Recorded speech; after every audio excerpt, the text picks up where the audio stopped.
Добро вечер. Недела 22 часот. Време за емисија во Центар на YouTube.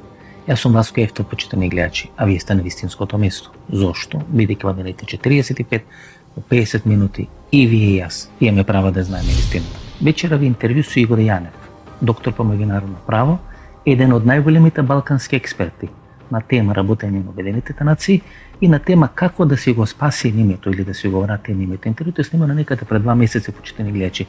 Во неколку наврати најавува дека ќе имитуваме овој интервју по завршување на пандемијата со коронавирусот.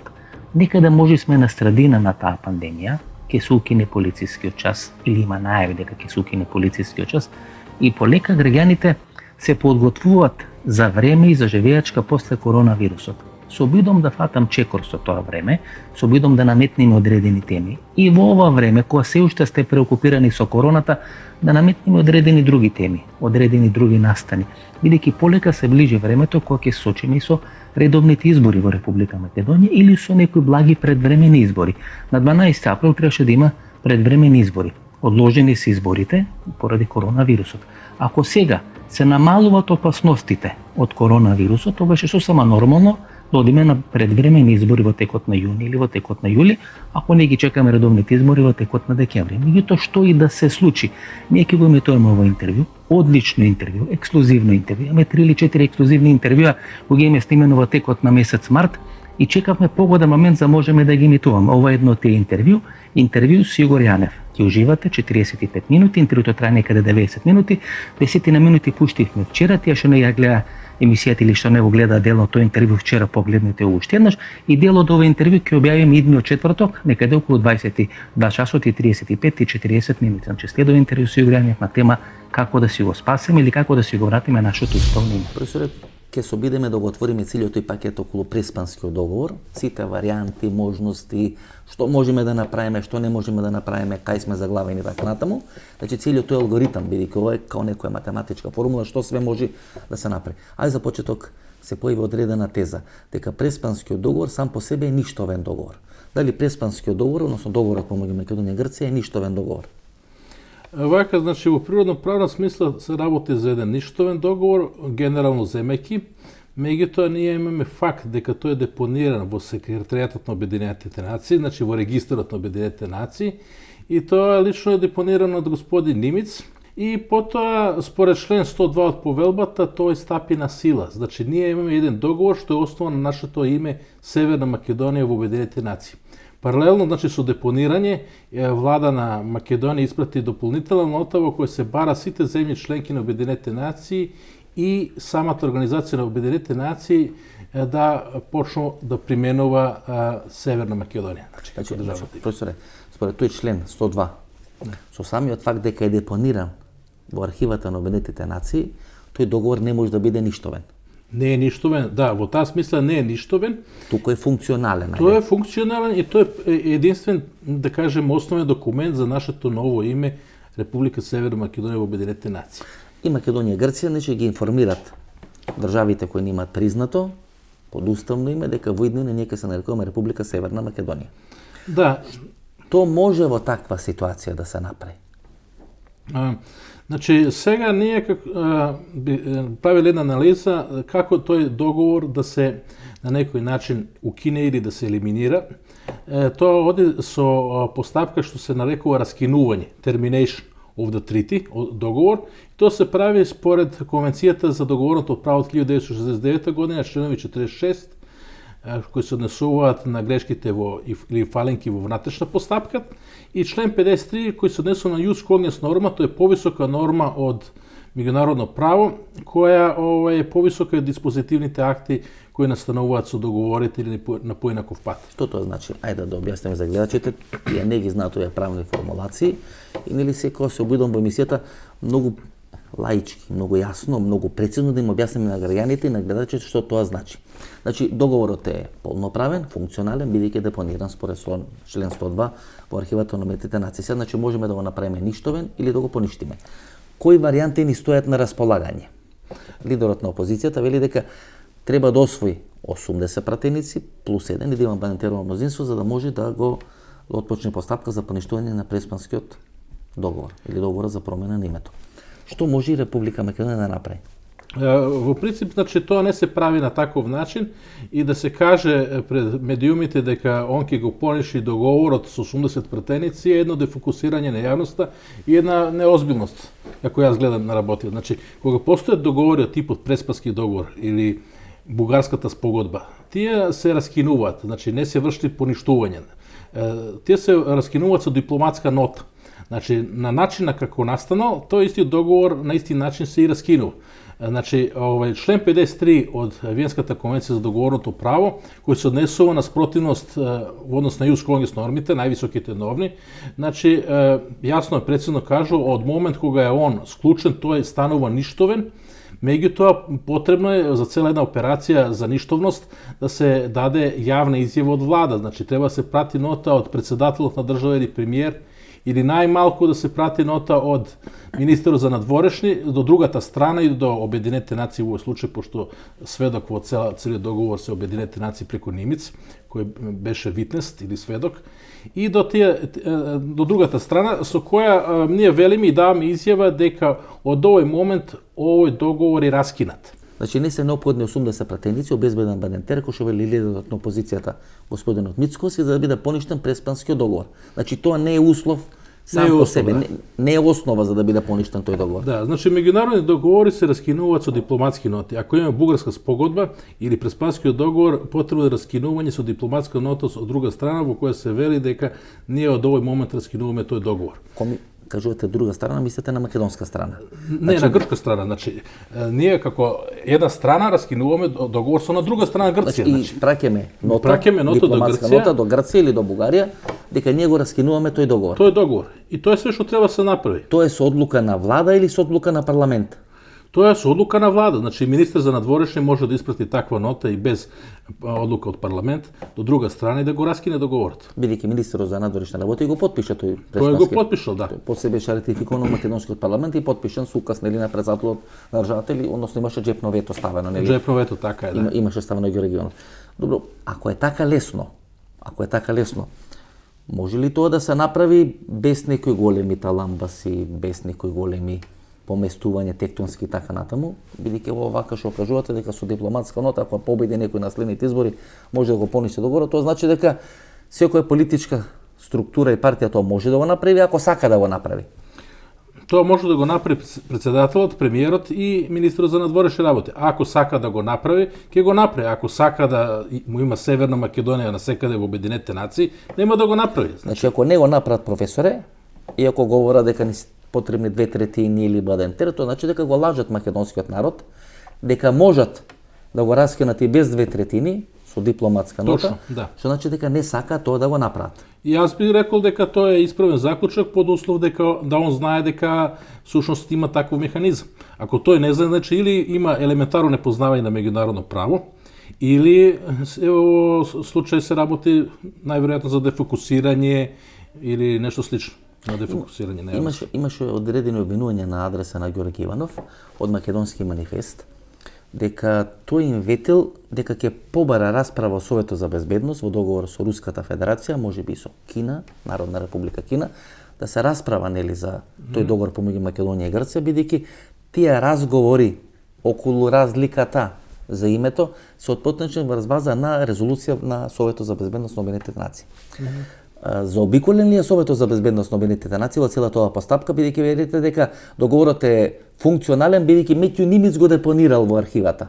Метју Нимиц е назначен од Советот за безбедност на Обединетите нации, од генералниот секретар. Генералниот секретар, така е. Ако не помини целата процедура од наша, од грчка страна во Советот за безбедност, тогаш дали тој договор е валиден? Еве вака стојат работи. 2011 година Грција дискуцираше прво од 2009 година за надлежност на судот во врска со времената спогодба и судот се изјаснил дека всушност овој член во времената спогодба кој ограничува надлежност да се пренесе во судот, всушност не важи, бидејќи проблемот во суштина е таков да може да се пренесе во надлежност на судот. Всушност, судот на еден имплицитен начин искажа став дека проблемот не е безбедносен, дека може да се затвори на таков начин што само генерален секретар или неговиот представник ќе го носи во регистарот и на тој начин ќе заврши цела работа. Всушност, не знам колку и рускиот амбасадор во моментот разбрал дека он не мора да прави повикување на основа на резолуција 845 од Советот за безбедност да покрене цела акција, беше доволно да покрене по друг основ, да кажеме, дискусија во Советот за безбедност и на некој начин да искаже став дека овој договор е противен на јус когнес нормите, кои забрануваат да се врши негација на националниот идентитет, да се врши известна негација на државно-правен идентитет и така натаму и да се прави една спогодба која е наметната од надвор каде што се злоупотребува меѓународен договор за потребите на една држава која всушност негира и не сека да признае постоење на една држава по тоа име. Значи просто Значи имаме времена спогодба потпишана 95-та година. Точно. И имаме Преспански договор. Точно. Формално правно станува збор за слични правни акти или овој Преспански договор има поголема тежина од времената спогодба 95-та година? За да можеме да дефинираме дали самата процедура и дали суштината на двата договори се слични и постапката може да биде слична околу нивно можно раскинување, непочитување и така натаму и така натаму. Јас во септември овој еден рад во меѓународно списание кој што беше прегледан од врни правни експерти од Соединетите Американски држави. И тука значи назначив дека тој Хогенс всушност значи дека самата резолуција 817 е фалична, тоест има дополнителни услови вратре кои доведуваат во сомнеш таа цела резолуција, цела таа постапка. А сега кога имаме и тој факат дека судот се прогласи за надлежен и дека тој проблемот можеше да се префрли од Совет за безбедност во судот, искажува факт дека за Хашкиот суд. За Хашкиот суд Кој се прогласува дека е надлежен. Надлежен, да. Носи одлука. Носи одлука. А грците во почеток зборувале цело време, стратегија беше да они не може да дискутира тој проблем затоа што тој не е надлежен туку Совет за безбедност. Само Совет за безбедност. Само Совет за безбедност. Значи тоа се случува после оној самит на НАТО во Букуреш Во Букуреш 2008 година. Кога Грција става вето на примат на Македонија во НАТО под привременото име или превремена референца поранешна Југословенска Сомали Буки, Република Македонија со голем Буки, Македонија тужи Грција пред Хашкиот суд. Пред Хашкиот суд за непочитување на спогодбата. И Хашкиот суд вели ние сме надлежни, можеме да одлучуваме. Да, првична стратегија беше дека судот не е надлежен и дека тоа е безбедносно прашање. После тоа всушност овој им одговориле дека е надлежен, што произлегува дека всушност никогаш и не беше тоа безбедносно прашање, бидејќи резолуција препорака 817 не може да биде безбедносна резолуција, оти кога се препорачува прием, таква резолуција или поминува или не поминува. Значи некој или исполнил критериумите за членството, или не исполнил. Ако не исполнил, значи беше немирољубива земја и така натаму, не смеше ни да биде примен. Меѓутоа, кога тој даде препорака за прием, тој всушност отиде со таа стратегија да ова биде примена, но со дополнителни услови. Тоа не е дозволено според судското мислење од 48 година, кој забранува дополнителни услови. Значи или некој кандидат исполни сите услови и мирољубива и така натаму, и од тој факт, значи резолуција 817 не е безбедносна резолуција. Значи некој го излажал од стартот Киро Глигоров дека резолуција 817 е безбедносна. 845 исто така не е безбедносна резолуција затоа што исто така се бави со истиот проблем. За времената спогодба и она судење што е на Хашкиот трибунал. Ние добивме на Хашкиот трибунал. Не. Или? Прв пат имаме одредено решение, одредена одлука на одреден суд кај што не е побарана оштета. Република Македонија не побара оштета врз база на таа одлука. Дали ви имате судска одлука и врз база на таа судска одлука вие барате нешто да биде направено бидејќи судот има пресудено во ваша корист. Што можеше Македонија да прави откога доби пресуда на Хашкиот суд дека Грција не ја почитува времената спогодба. Во 2008 година при приемот на Македонија во НАТО, тогашниот најава за прием на Македонија во НАТО под привремена референца поранешна Југословенска Република Македонија. Што можеше да прави Македонија врз база на таа пресуда на Хашкиот суд? Па Македонија требаше просто да ги прекине тие преговори и да побара советодавното мислење за дополнителни услови при приемот на Македонија во Обединетите нации. Советодавно значи дека Генералното собрание требаше да гласа со мнозинство присутни. Со мнозинство присуствие да побара мислење од судот и од Хашкиот суд, Меѓународниот суд за правда во Хаг и по добивање дека тие дополнителни услови се нелегални, тогаш всушност една нелегална референца веќе не би смеела Обединетите нации да користи, би морала се воведе во Генералното собрание Република Македонија. Значи професоре, бидејќи судот кажува дека тоа е судски проблем, а не е безбедносен проблем, бидејќи судот расправа околу тој проблем, тоа значи дека ако ние побаравме мислење од Хашкиот суд Со тоа мислење можевме да излеземе пред Генералното собрание и пред Советот за безбедност и да побараме да бидеме примени во Обединетите нации, бидејќи не е безбедносен проблем за да се бара дополнителни услови за Република Македонија според резолуција 817-845. Поента е во тоа што ние со резолуција 818 која дава препорока за влез, веќе бевме примени. Сега ово би било, значи, судското мислење кое не оди до нас, туку оди до Генералното собрание, до оној што побарал мислење. Генералното собрание ако бара мислење, судското мислење оди до Генералното собрание, за држави членки не е тоа обврзувачко, меѓутоа обврзувачко за тој орган што побарал мислење. Значи, оно фактички, иако де јуре не е обврзувачко ниту за самиот Генералното собрание, ниту за Совет за безбедност, тој би морал да изфрли нелегална референција и би морал да воведе Република Македонија. Под уставното име. Под уставно име. Кој ни беше тогаш. Значи, ние, иако имавме позитивна пресуда на Хашкиот суд, ние тоа не го искористивме. Таа шанса не беше искористена, да. Ја промашивме. Киро Глигоров велите дека бил излажен со резолуција 817 и 845 дека стана збор за безбедносен проблем. Бил политички, односно бил судски проблем. Проблемот на името на Македонија долго време се третираше како безбедносен проблем. Дека тој ја нарушува безбедносната позиција на Република Македонија. Дека ние ако не бидеме примени во Обединетите нации, ќе бидеме многу лесен плен и залак на соседните држави. Дека ако не бидеме примени, ако не бидеме етаблирани како држави, или како кажува во оние телевизиски настапи, во оние изборни кампањи, дека постојат 2000 народи во светот, постојат 10.000 народи во светот, а постојат само 200 држави. И дека ние треба клучно што е за нас да направиме да станеме држава, па макар и со превремена референца. И затоа е безбедносен проблем, или така го третира. Зошто? Бидејќи ако не направиме држава, ние ќе имаме безбедносни проблеми. Да, меѓутоа никогаш тие резолуции на Советот за безбедност кои представуваат препараки, не се безбедносни резолуции. Тоа само препорачува една земја да биде примена во Обединетите нации, но одлуката се носи од Генералното собрание. Една препорака до Генералното собрание од страна Советот за безбедност, како што е 818, не може да биде ништо друго освен препорака. Значи не е одлука. Меѓутоа, значи просто Киро Глигоров во тој момент беше излажен од самите Обединетите нации кои му викале ако сакаш ти да влезеш, ти каже мора да ги исполниш и овие дополнителни услови, тоа е да носи референца и да преговара со друга држава за своето име. Значи тоа беше вградено во резолуција 818. Он требаше во тој момент добро во ред.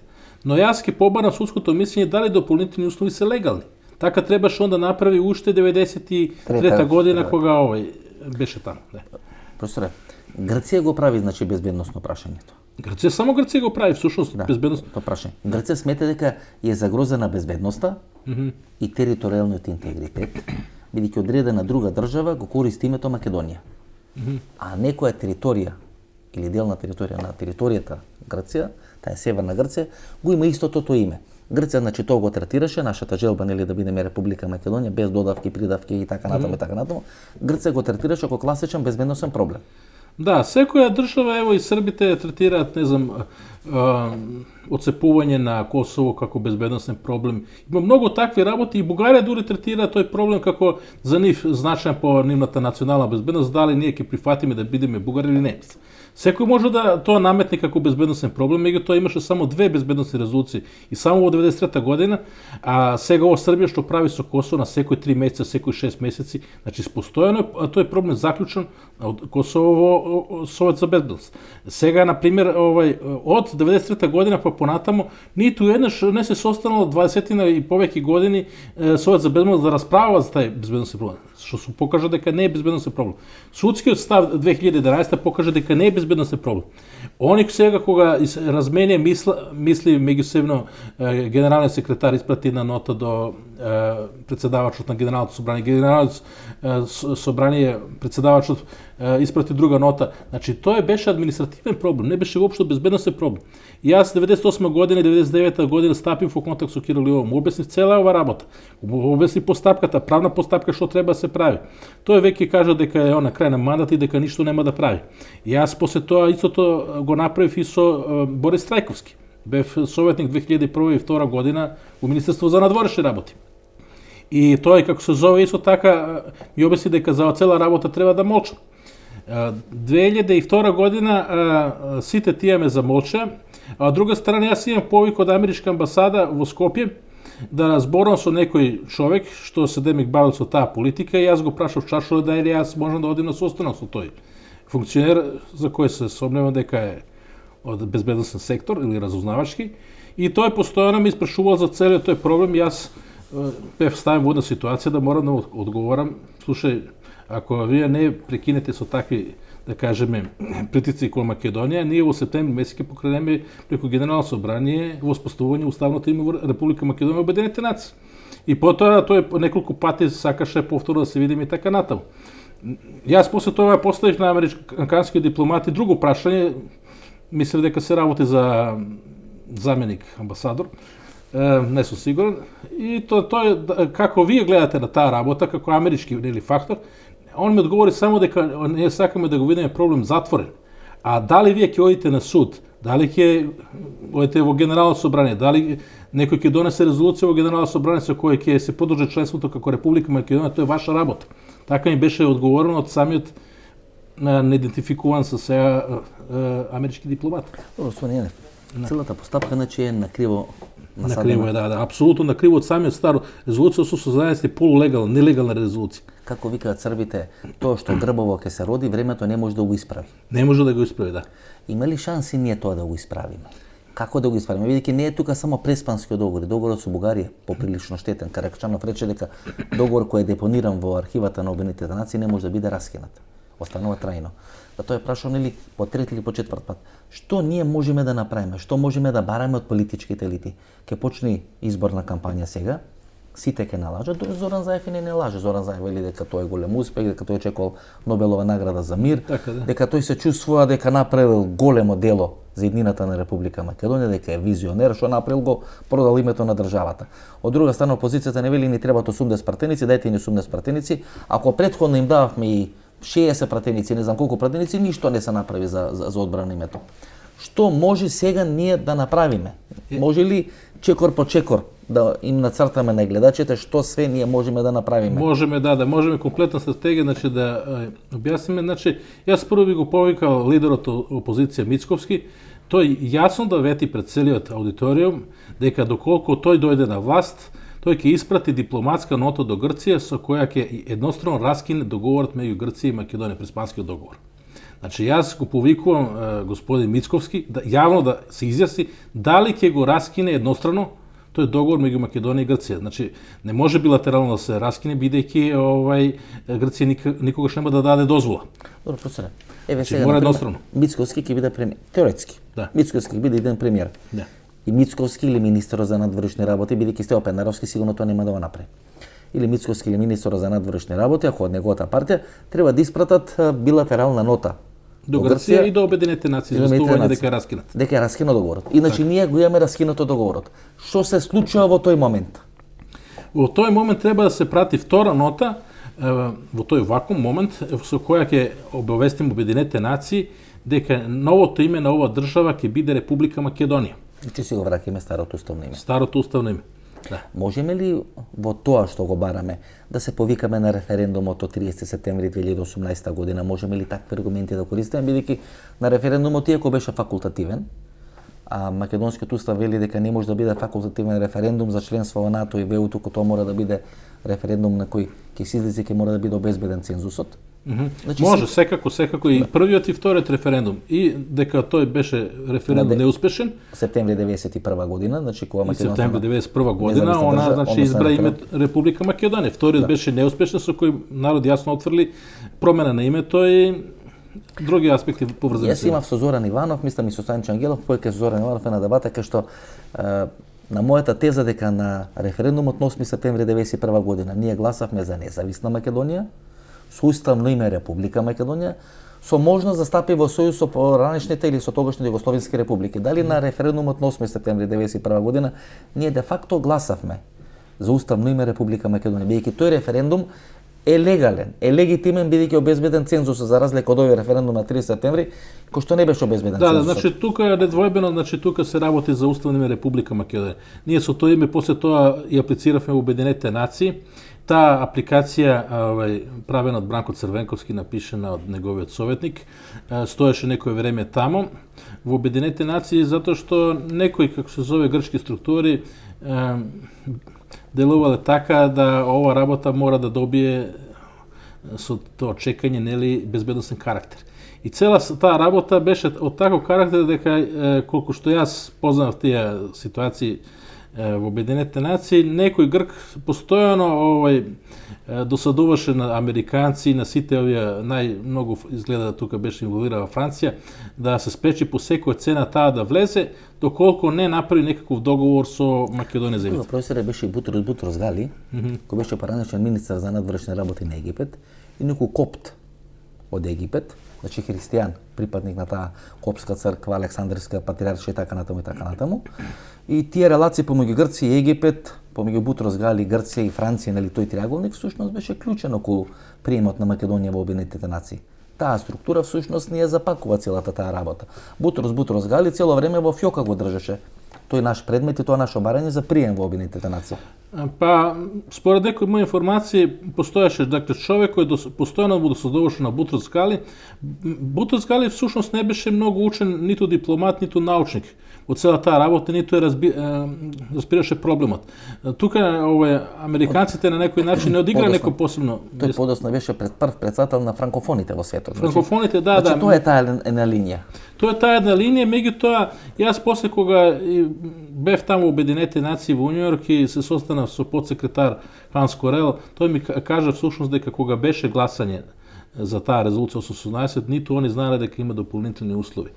Значи воопшто не знаеле дека има дополнителни услови. А тој, како се зове, постојано работеше со сите амерички универзитети, предаваше на амерички универзитети, значи тој беше подсекретар за правни прашања и секоја работа што требаше да заврши одеше преку него. Ово не помена ниту правна служба, следниот ден на 7 беше донесена резолуција 18, на 8 веќе беше ставена на дневен ред на Генералното собрание, по брза постапка одеше по еден брз, да кажеме.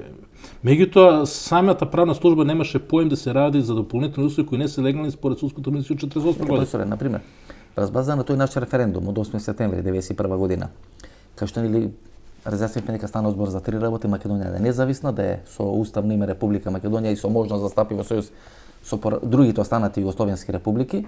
И самиот Роберт Бардинтер и таа негова комисија рече дека Македонија ги исполнува условите да стане независна држава. Треба да кажеме, значи, дека тоа е многу јасен, да кажеме, бидејќи Грција и таму се бунеше во Бардинтеровата комитија, сите нивните барања беа отфрлени, мислим. Она не сакаше ни по која цена Бадентерова комисија. Таму беше господин Бадентер, беше господин Херцог, кој подостана председател на Сојузна република Германија. Значи, таму беа еминентни поранешни председатели на уставните судови на 4-5 најмокни европски држави. Да, таму таква нивната пропаганда и таква нивната стратегија немаше шанса да помине. И тоа јасно искаже во случај на Словенија и на Македонија, тие се единствени републики, посебно Македонија, кои нема никакви пречки за зачленување ниту во Европска унија, ниту во Обединетите нации. Таа работа требаше по-добро да беше сватена од Киро Глигоров и тие луѓе околу него. Тие отише неподготвени таму во Обединетите нации и всушност таа флоскула за 3 месеци, 6 месеци и така натаму беше им дадена од самиот кабинет на генералниот секретар. Значи волонторизам, класичен. Волонторизам, да. И тој само ја пренесе по дома, мислам. Тој го убедиле дека тоа ќе биде за 3 месеци, тој сам беше убеден за 3 месеци. Ханс Дитрих Геншер, кој тоа беше една од клучните фигури министар за надворешни работи на Сојузна република Германија и вице-канцелар на германската влада, во своите мемари говори дека 89-90 година со Константин Мицотакис, кој пред да стане премиер беше министар за надворешни работи, че беа колеги, има добри пријателски релации со Ханс Дитрих Геншер, му има ветено дека нема да даде зелено светло Македонија да стане независна држава, ако него смени своето уставно име, значи тоа Геншер има во своите мемари. Тоа значи дека постоеше еден, како он кажува, некој биарих, некое место кај што има летен фестивал голем, дека 90 или 89 година се има сретнато, разговарале со Мицотакис и му дал некој ветување дека нема Македонија да биде призната. Значи постоеше еден пакт во рамки на самата Европска унија. Провинција доби дури име пред неколку години пред самото 91 година кога Македонија нели стана независна држава, тие веќе подготвувале терен што би се случило по тоа кога ќе се отцепи од Југославија, значи Македонија, и тие веќе една провинција нарекле Македонија, токму поради ова работа. Потоа дојде оние тајни разговори помеѓу Мицотакис и Милошевиќ околу подолба на Република Македонија. Значи се работело на повеќе проекти, на повеќе фази и така натаму и така натаму. Прво да се спречи да биде независна држава, А ако не се спречи да биде независна држава, тогаш се натера да се смени своето име.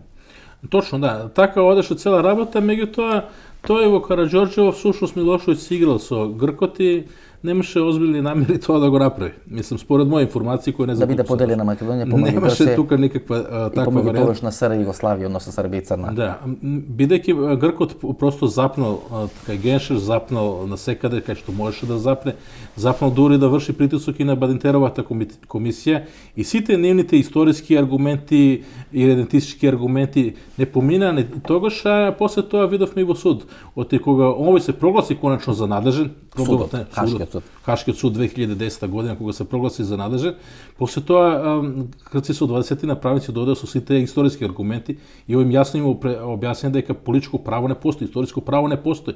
И до тоа не може на никој начин да биде аргумент за тоа да се смени името. Или една држава има државно име такво и такво, исто како една провинција. Значи тоа исто така не пие вода, мислам, во судот. На пример, Идентизм отфрлям тој во судот. Да. дека не е Не редентизам. може да биде Дека идентизм. името не може да биде редентизам. Не може од името не може ништо идентичко да произлезе. Или територијални претензии Никакви територијални претензии Тоа од значи името. дека не е безбедносно прашање. Не, безбедност е тоа, јас постојано го зборувам веќе 27 години. Добро, професоре, формулацијата под која бевме заведени, поранешна Југословенска со мали букви, Република Македонија со големи букви. Ние сме така заведени во Да. под таа привремена референца. Тоа име вака кога сините поранешна Југословенска Република Македонија многу подобро него Република Северна Македонија, бидејќи тоа име идентитетски не делуваше врз македонскиот народ, македонскиот идентитет, ова делува. Например, ние сме граѓани на македонци во Република Северна Македонија. Суштински го менува идентитетот. Ово е сега таква една национална катастрофа со Северна Македонија, затоа што делува ерго омнес, значи ние стануваме предмет на едно идентитетско насилство од страна и то така што не е тоа само за меѓународни организации, туку тоа директно влие врз нашиот вратешен правен живот во Македонија, делува на нашиот уставен поредак и тука се работи за едно флагрантно кршење на основните јус конгрес норми, немешање во внатрешни работи на други држави, што во овој случај се прави и тоа на перманентна база, значи една постојана континуирана база се врши мешање во внатрешни работи на една суверена држава, или барем би требало да биде суверена, сега во момент не суверена Македонија земја, меѓутоа основното правило, јас кога објаснувам на студентите што се тоа јус конгрес норми. Прва јускога основна е правна еднакост. Втора е независност. Трета е немешање во внатрешни работи. Сега, на пример, ако сакам да објасним кој договор не е легален на студенти според меѓународно право, договор во кој јас се откажувам од самоодбрана очигледно не е легален. Значи, јас не може, на пример, да заклучам една спогодба со друга земја или еден договор со друга земја во кој ќе се откажам од самоодбрана. Бидејќи таков договор нема да биде легален, бидејќи спротивен на јускога норма на самоодбрана. Така исто идентитет. Јас не можам да направам договор со кој некој ќе ми редефинира идентитет, бидејќи тоа е противно на јускога норма, највисока норма во меѓународно право. Свратиме на таа времена спогодба. И да свратиме на таа резолуција 817-845. Таму има една формулација дека државите после примат на Македонија со привремена референца во Униетите нации 93 година ќе продолжат да разговарат, значи не да преговарат, туку да разговарат за разликата околу името. Тоа е значи во еднина пишана. Така е. Значи ние разговаравме за разликата околу името.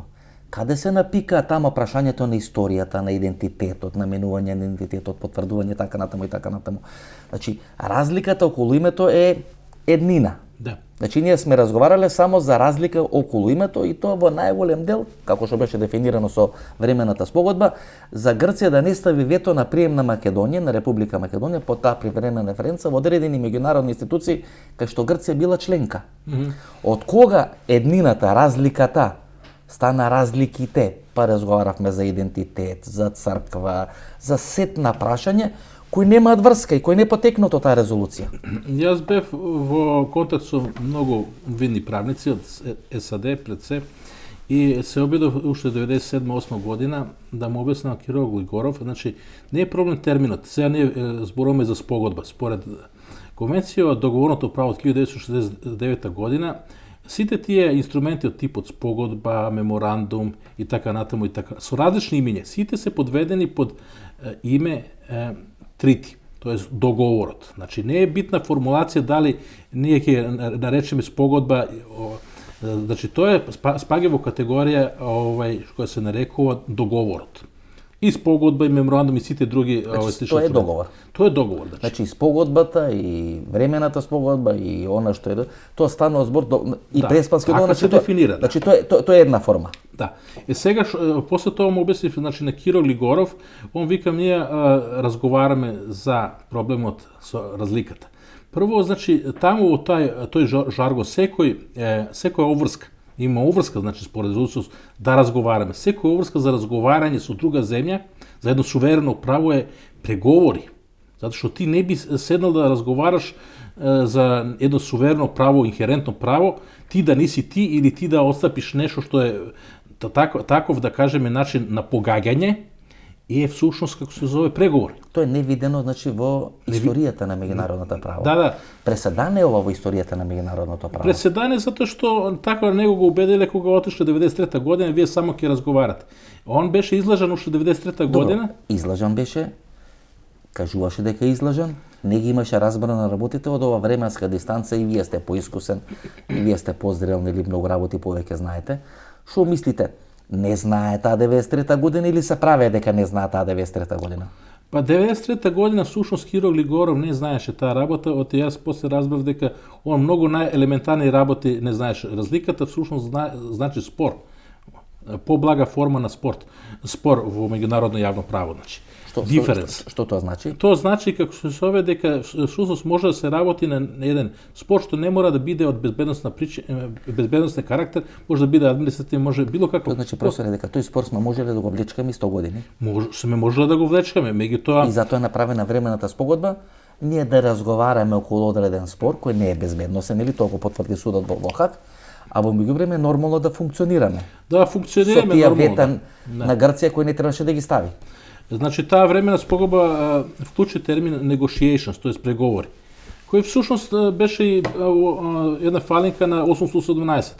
Значи, просто ние каже додека не го решат, како се зове, проблемот и така натаму кој е опишан во таа резолуција. Значи, всушност, они не употребиле ниту спор negotiations во 818 ни 845, туку само додека двете страни не дојдат до одредено решение по тоа прашање. Значи, може ли малце да ја прошириме работа? Се работи за преговори, тоа сакав да кажам. Значи, просто се работи за преговори. Он беше излажен и преговори билатерални? Билатерални преговори под покровителство на Обединетите нации. Само под покровителство на Обединетите нации. Со значи спогодбата што ќе настане во да кажеме со таа резолуција. Значи ние само во рамки на Обединетите нации водиме преговори со Грција.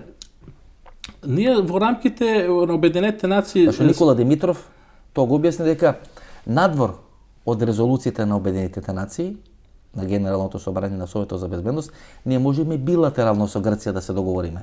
И дека затоа е прескокнат и претседателот на државата, а затоа е прескокнат и генералниот, односно Советот за безбедност и Генералното собрание на Обединетите нации. Дека ние само ги информиравме дека билатерално сме се договориле со Грција. Затоа прашувам дали тие преговори всушност значи преговори под покровителство на Обединетите нации или можело Македонија и Грција билатерално да разговарат? Па да не беше таа референца како едно сидро, кој не ти дава, да кажеме, можности да се наречеш како ти сакаш, а ти имаш право на самопроделување, и да не беше таа формулација difference. Difference, демеки се окрие на една формулација, всушност тука се работи за преговори, за спорот, а спор околу имење не може да постои. И они сакале да што можно. Тие цело време велите спор околу името. Да, тоа беше всушност диференс, беше ознака за спор околу. Каде влага идентитетот? Каде влага историјата? Да, се живо како се сове тука беше измешано и после тоа. Зашто ние имаме спор, диференс, како велите, диференс за името. Да, и нормално останале од такви дополнителни услови, нови дополнителни услови, навеќе постојни. Значи видите, ако спорот за името не е безбедносно, тоа одлучува судот во Хаг. Да, али го направи за овие да преговарат, јас му кажав и на Трајковски, сега треба да прекинеш тие. Ами овој Минимиц ми каже дека безбедносно прашање, сега не може на Трајковски на овој. Ако не е безбедносно, значи тоа не е неисториско. Не е историско прашање. Ние седнавме, а не е идентитетско прашање за ние во тие диференс или во тие разговори да разговараме за идентитет и да разговараме за историја. Значи ние разговаравме не само за име, туку за идентитет, за историја, за безбедност и за безбедносни гаранции. Дури се откажавме од нашите малцинства.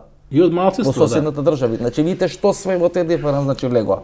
Па тоа е најсрамната спогодба во историја на цивилизација. Јас така рекол. Значи, Најсрамната спогодба, мислам, што е створена, бидејќи значи времената и Преспанскиот договор. времена спогодба е срамна спогодба, меѓутоа Преспанскиот договор е најсрамна што во некогаш во историјата е случај. Што се има случајно, ќе се изучува во учебници. ќе се излучува, пошто пред тоа во 20 век не негирале бугарите и грците или кои сака, сега сами се изнегиравме до даска. Производно зависи од втора страна, Грција. Сега зависиме све од втората страна. Апсолутно, значи тука е загрозена Може да не- државност на Македонија, бидејќи правите те државно правите или името на држава е Сега, Грција елемент има- од правен субјективитет. Ние признавме дека Грција има милион основи да ни прави вето и да ни прави сопки. Зоран Заев вели Грција и Бугарија сега се главни лобисти. Да, можеби се главни лобисти, но можат во еден временски период да станат и главни кочничари. Ние во тие договори што ги имаме направено со нив, има возможуваме со тоа што ние го Така, прифаќаме, да, тие да точно. ни бидат од главни лобисти, главни кочничари. Сами сме го прифатиле. Сами сме го прифатиле нешто и сами мора да го раскинеме тоа ако сакаме да одиме напред. И тоа се раскинува со една обична дипломатска нота во која содржа изјава од овој момент овој договор е раскинат, позивајќи повикувајќи се на членови 46 и 53 од Виенската конвенција за договорното право. Значи една проширена реченица ако Мицковски не може да ја прати во Обединетите нации до Грција со која се вели овој договор е раскинат, па значи ние како држава не сме способни да бидеме држава. Уште една работа сам да ја прашам. Ние дури на самитот на Европската економска заедница, тогаш што денес на Европска унија, тоа е некаде декември месец 92 во Единбург, Европската економска заедница се прогласува дека не е способна да го реши тој спор помеѓу Македонија и Грција и не упатува решењето на спорот да го бараме во Обединетите нации. Зошто ние не можевме 91 година да бараме решавање на спорот во Обединетите нации, туку моравме да добиеме зелено светло и согласност на Европската економска заедница, тие да се прогласат ненадлежни, кој им го даде нив правото тие да одлучуваат дали ќе не признат или нема да не признат, дали ќе се реши спорот, па да одиме во Обединетите нации. Како тоа да го дефинираме, сега гледачите треба тоа да може да ги затоа што и тука некој го има излажено Киро Глигоров да оди да бара признавање во Европска унија наместо веднаш да оди во Обединетите нации. Можеше ли да оди директно во Обединетите нации? Можеше да тоа да го направи, него беше излажен од дека прво треба да бара признавање, а тоа признавање пак оди на адреса на Грција прво, па потоа на Обединетите нации. Требаше директно да прати да кажеме допис во Обединетите нации за зачленување под Република Македонија и доколку почна да прават сопки, цела работа се реши на судот. Значи тоа така се решава, значи. Тогаш нас не објаснува професоре дека Франција и Велика Британија кои се членки на Европската економска заедница може да стават вето, а дека тогаш во тие непостојани членки 15 кои беа на Советот за безбедност беше и Шпанија, а Шпанија знаеме дека кралицата Софија има грчко потекло. И тоа така нас ко новинери не убедуваше Киро Глигоров и целата таа екипа дека ако влеземе во таква постапка, ние сигурно ќе добиеме вето од некој од овие членки постојани на Советот за безбедност. Така беше 47 година, купиште вета од САД и купиште вета од СССР за различни членки и така и настана судското мислење. Значи, потоа кога веќе беше Што мислите на Хашкиот суд? на Меѓународниот суд за правда. Потоа тоа пресече Генералното собрание, после десетина вето резолуции ветирани од Советски сојуз и сад и се постави од страна Генералното собрание прашање суд дали ти дополнителни услови се легални. Значи ако се случи во моментот на пример дополнителни услови да станеме членка дополнителни на услови, Обединетите нации. Пошто таа резолуција оди вака, сите услови за прием се исполнети. И наместо стави точка, става запирка. И каже, меѓутоа ова земја ќе преговара со друга држава, во меѓутоа ќе носи како се зове референца БРМ. Па чекај малце, значи тука значи услови не се исполнети, или условите се исполнети или и овие два услова траат почина приемот. Ако во време траат почина приемот, не постои условен прием, значи ти ставен во еден квази условен прием кој не постои во системот Обединети нации. Дали ние како членки на пранешна Југословенска федерација, со самата Југословенска федерација, не бевме членки на Обединетите нации? Немавме име кој е македонскиот устав, нели со сите тие устави кои се правеа и така натаму и така натаму. Па формално правно не бевме членка до 91 година, 92 години бевме членка. Со референдумот за независност. Со референдум за независност. Сега јас викам ако е ова ситуација на пример одиме со раскин на овој Преспански договор. Ситуација што ќе настане ќе биде следната, значи Добро, еве ние го раскинуваме еднострано. Еднострано, да. Така, и го ја информираме Грција или ја информираме Бугарија за договорот со Бугарија и го информираме Генералното собрание на Обединетите нации. Што Грција може да прави за да не обструира или да ни покаже дека тој договор не можеме да го раскинеме? Според член 20, значи, земите не може да го раскинат договорот, пошто он е неограничено трајање и неопозив на македонски език. Неотповиклив. Неотповиклив, да. Irrevocable, што би рекли. Да. Тоа стои во предпоследен, да кажеме, став на последниот член 20 од спогодбата. Она може да не тужи, меѓутоа Грција може сега да не тужи. да, во случај ние едностранно да раскинеме од тие договори, може да се раскинуваат, Ние менуваат тужевме само Грција, ја добивме Грција Да. и немавме никакви бенефити. Нема ништо, да. И овде Грција не може ништо да направи. Не само што во немавме никакви бенефити. Да. Туку потпишавме уште полош договор од времената спогодба. Уште полош, значи завршивме тоа со уште полош договор. Значи сега на пример она нема да оди на суд, туку пак ќе оди во својот забелност да се врати БРМ. Тоа го каже и Никола Димитров. Во Советот, значи Грција сега нема да тужи, Да. бидејќи знае дека ќе го изгуби спорот. Ќе изгуби И ќе мора да оди во Советот за безбедност да се врати БРМ. Нема ни да губи време со судот веднаш по тој потез, таа ќе оди во Советот за безбедност, сега да се врати на старото стање, нели? Старата Може ли сега Русија и Кина да стават вето? Русија може да стави вето ако сака. Ако сака. Ако сака, не. Ако не сме ги уништили сите односи со... Ако не сме ги Ако не успел Георги Иванов да ги уништи сите односи со... Тоа веќе му беше понудено на него таму кога беше тој стани пани момент и тој одбил руската помош. Му беше понудено од Русија. Му беше понудено Цела да и правна целата, значи ние нема да влеземе во НАТО пакт, они ќе избуткат цела таа за нив технички работа што е лесна за Русија да избутка. И во Генералното собрание во Совет за безбедност ќе добиете ваше уставно име, само каже немој да влизате во НАТО. Тоа беше рускиот услов. И што Иванов веднаш го одбил. И како се зове, после тоа веќе не се ни состанале со рускиот, нити по телефон, ни никако. Значи, мислам, просто... Ги исклучи телефоните. Ги исклучи телефоните, тој му... Почна да вегетира. Да. Каже, тој амбасадорот му кажал дека за нас тоа не е голем проблем. Мислам, тоа више 30 години... Кога видеше руски број, го фрлаше телефонот. Да. Овој веќе немаше таму пристап руските. Што е штета, пошто сега например, ние праќаме нота, раскинуваме договор со Грција, известуваме и регистрот за генерален секретар Совет за безбедност и Генерално собрание и сите држави членки дека новото име Република Македонија дека овој договор е раскинат. Океј. Меѓутоа Грција следниот ден ќе оди во Совет за безбедност, а ние сакаме сега да го вратиме на БРМ, како што беше и порано пред договорот. И сега ако не се јави Русија да ветуира, ќе има потоно БРМ, мислам. Ако го поништиме договорот, еднострано, на БРМ се враќаме или на Република Македонија? Па ние ќе испратиме и друга нота со која ќе бараме Република Македонија. Меѓутоа Грција ќе испрати нота до Совет за безбедност. Ама Грција, професоре, ја не ја почитувала времената спогодба. Тоа судот во Хаг нели одлучи 2011 година. Како Грција ќе мора сега да бара да се вратиме на состојба на времена спогодба, ако ни еднострано со нота ги информираме дека го поништуваме. Па они ќе напишат во таа нота што ќе испрати Грција, ови не излажа. Каже, ставија да кажем пред свршен чин. Па некого и ние да излажеме. Нас не лажа 30 години кои стигни, барем ние некого да излажиме. Да. Сега на пример ако имаме Русија на наша страна, таа ќе стави вето. Или ако биде каква било блокада во Генерално собрание, ќе одиме во Генерално собрание. Во Совет за безбедност ќе одиме во Генерално собрание да истребаме. Обеше емисијата во Центарот со Марско ефто, почитни гледачи. Прва емисија после почнувањето или отпочнувањето на пандемијата со коронавирус, кај што не кажавме ниту еден збор, ниту половина минута на тема корона. Се надевам дека ќе доаѓа време кога се помалку ќе говориме за коронавирусот, а се повеќе ќе се враќаме кон оние класични интервјуа кои ги правиме во рамки на емисијата во Центарот. Беше интервју со Игор Јанев на тема како да си го вратиме или како да си го спасеме името Република Македонија. Ве најавам ново дружење во четврток од 22 часот до четврток од 22 часот. Пријатно вечер Македонија, каде да си.